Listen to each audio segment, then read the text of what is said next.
Hello guys, welcome back again sa ating YouTube channel, no, The Action Man. Una sa lahat, may grab shoutout po sa lahat ng mga kakampeng at sa mga hindi man mga kakampeng. Kung interesado ka sa video ito, patapusin mo na hanggang dulo at huwag nyo nang kalimutan na i-like at i-share ang ating video para malaman naman ng ilan sa ating mga kababayan na nagtutulog-tulugan sa katotohanan.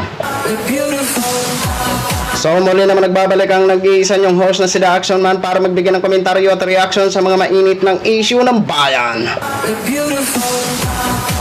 So ito ho mga ka-action, mga kakamping, no, may breaking news po tayo sa inyo mga ka-action at gusto ko lang ho i-share sa inyo. So alam naman po natin na inaasahan po ngayon na maibalik ito si Cassandra Ong at Alice Go dito sa Pilipinas ngayong araw ho. So ito po, may nag-arrive na po dito sa Pilipinas ho mga ka-action at dinumog ho ito. Ito po, ayan ha. Panoorin po natin itong mga ka-action nang sa ganun makita nyo man, di ba? Basahin ko muna. Ayan, look, arrive of Cassandra Ong and Sheila Go after their arrest in Indonesia. Ayan, ito po mga ka-action, panoorin po natin ang sitwasyon.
So yun na ho mga ka-action, mga kakamping, no, napanood na po natin.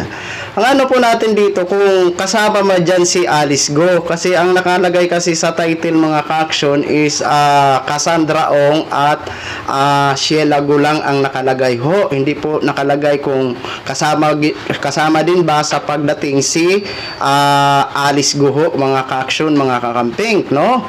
So hindi pa malinaw masyado, basta yan lang ang naka-attach po sa kanilang title, arrival ng dalawa na si Cassandra Ong at saka si Sheila Go. So baka nahuli lang ng flight si Alice Go. Baka naka-private siya. So ito na po mga ka-action, ang magandang eksena po sisimula po bukas. Maganda po ito, maraming balita po bukas mga ka-action, mga kakamping, no. So sabi nga ni sa isang post ni Senadora Riza is mahaharap na sila sa Martes daw sa hearing. So ibig sabihin next week pa ang hearing nila na kung saan kailangan nilang mag-attend. At hindi na ho talaga sila makaayaw po mga kasong, kasi diretso na siguro yata yan sa detention center ng Senado mga ka-action, mga kakamping, no?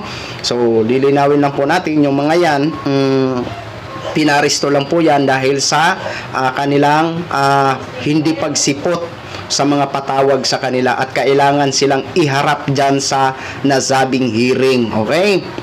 Pero hindi natin alam yung kay Alice Go, kasi may ibang kaso na naisampa na yata dito kay Alice Go, no? Pero hindi pa naman talaga pinal na kaso ho ito kay Alice Go, kaya hindi nga ho siya na-issuehan ng hold departure order kasi wala pa naman siyang final talaga na kaso.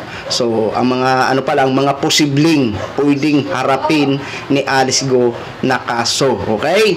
So yan lang po mga ka-action, no? Share ko lang ho sa inyo. Maraming salamat po sa ating mga viewers Luzon, Visayas at Mindanao, all over the world. Ako po ang inyong lingkod, si The Action Man. Have a good day, everyone.